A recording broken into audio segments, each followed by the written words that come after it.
นล่ะลูกเราเป็นของเขาที่เราใบพัดลูกใช่ค่ะโอ้ยพันลูกหรือบ่นี่เขาว่าสั่งเขาเราบอกไว้นะตัวไหนเลยขอเนี่ยก็อยากได้หวยไหมหวยตรงคอแล้วโฟกัสใช่เดียวอย่างเดียวไม่อย่างนั้นแม่แม่อย่างหนักไอ้คนไว้หวยกันหล่ะบอกแล้วว่าหวยตัวจริงคือง่ายนะว่านี่เดี๋ยวเลยที่สาวด้วยเพลงตัวจริงคือง่ายกว่าอัมพัชราทัพพาธราอีหลีเนาะน้ำขอขาดขอหนาไปเด็ดขอหวยไปแล้วครับหนาไปเด็ดอีหลาหนาแม่ไปเด็ดขอหวยแม่งวันนี้ขอหวยวันนี้นะคุณตำรวจคะนี่คุณตำรวจอะไรคะ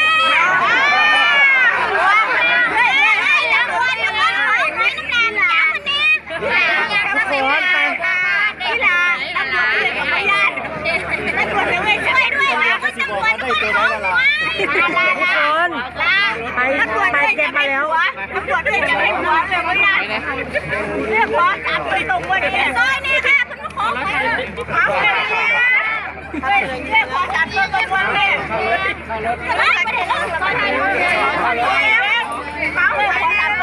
แล้วมายืนนั่นนะคะนะคะเรือมันใหญ่เขาใช้จะเรียกหัวไม่เรียกหัวเลยก็เป็นตาหยาจังไม่ได้ใจมากจับมือจิ๊กต๊อกจับหัวขบยานแม่เป็นหัวเลยจัง10 คนนะน้อง10 คนเข้าขบยานไอ้เจ้าพ่อไม่เท่าตำรวจเวลาไปแล้วอะไรอยู่กันอุ้ยนะใส่พี่น้องล่ะมันเร็วมากกว่าที่ไหนไปใส่ที่ไหนไปใส่ก้อยลาไปก่อนนะที่บ้านนะก้อยลาไปยิงบ้างเรื่องเจ้าจะมีใครเดินที่ไหนไม่ไปบอกเนี่ยมือแรกไปคว้าไม่มือแรกเด้อที่ลาไอ้วางไฟกันเลยโอ้ยเอ้ยอีหลาเลี้ยงอีหลาถ่ายรูปจุ๊บมั่งเลยมีสูตรตั้งชัดเลยเจ้าแม่มาลงโกยมาถ่ายช่วยด้วยเพื่อนเล่นของแทนแล้ววันที่1เจ้าจงมาเพียบเจ้าจงมาเพียบตัวใดเย่ตัวใดนี่ล่ะเลี้ยงถ่ายรูปบ้างลงมาเตะกลับไปฟันก่อนเลยเมื่อกี้ว่าฟันไว้เลยฟันไว้เลยกลับไปนอนก่อนดีกว่าลูกทางมานี่เอาอย่าเลยครับเชิญครับทุกคนครับน้องขออนุญาตแล้วเชิญครับเองครับป้าเชิญครับนี่ครับตำรวจบอกไม่ได้ยังมีการตรงไหนส่งให้ก่อนเชิญครับเวลาจะเข้าไปป้าน้องขออนุญาตแล้วครับเชิญครับพี่ครับเชิญครับเจ๊หันมานี่ไปยืนก่อนที่ตำรวจแล้วก็จิ้มลูกไปนี่ไปครับป้าเชิญครับไม่ช็อตแล้วไม่ช็อตแล้วเดี๋ยวเราเป็นกันมาก่อนหลายเด้อ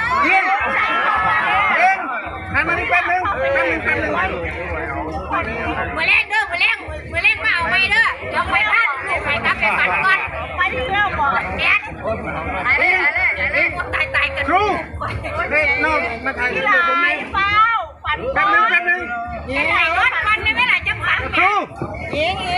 จับแรกก้อนฝันมันตกไม่ได้เนี่ยจะเฝ้าไหนโอเคค่ะหายเลยเต็มที่แล้วรีบหาก็ยังกันไปก่อนรูปนี้แล้วไปก่อนจ้ะไปครับขออนุญาต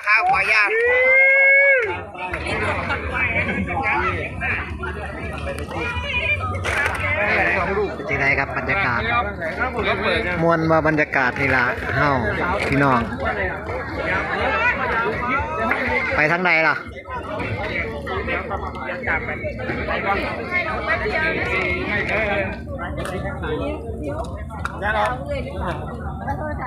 เป็นยังขอบคุณที่มุกกดสังกะสีสิไปข้างหน้า โอ้ยบ่อยากทายแล้วเด็ด เจ้าเบียร์เจ้าเล่นไปเบอร์เอ้า ไปครับไปไหนล่ะ ไปข้างหลัง ไปมองไหน ไอ้ยางพุ่นออกไม่พุ่นให้หมูเขาไปใส่หนึ่ง เขาต้องฝึกกัน พุ่นออกไม่พุ่น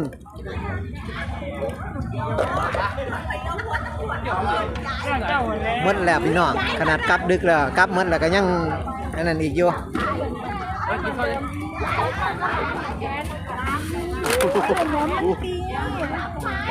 เลิกแล้วก็งานบ่ทันเลิกนั่งเห็นหยังอีกเนี่ยนั่งเห็นหยังอีกเนี่ยเดี๋ยว ถ่ายรูปเปลี่ยนชุดเพื่อที่ได้ขึ้นรถ พอดีละถ่ายเอาบรรยากาศ แขนก็เจ็บเด้แต่ก็จับทายอยู่นี่ละ ไม่ได้กินครับวันนี้ไม่ได้กิน ไม่นั่นแหละไปแยกย้ายกันดีกว่า ครับ เพราะว่าเขาเลิกแล้วไปแยกย้ายกันดีกว่าไป ก็นี่ไงเปิดหัว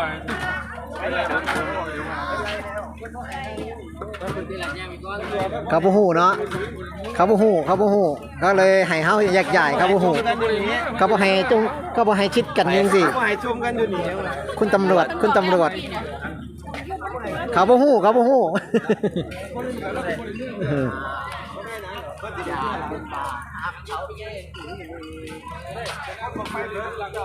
ไปข้างหลัง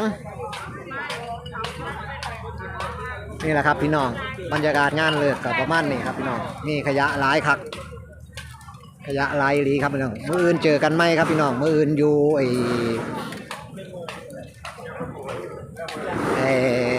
มองปั๊มน้ำมันปตทครับผู้เจ้าผ่านซูมือครับรถผ่านซูมือเดี๋ยวมื้ออื่นเจอกันมองนั้นครับ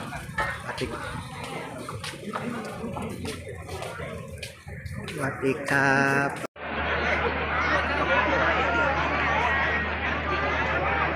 เหรออยู่หน้าเวทีสาวด้วย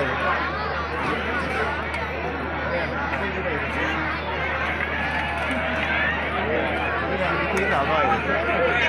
แล้วนี่ไงเงี้ยผู้หญิงปั๊มหมูหญิงอ่ะ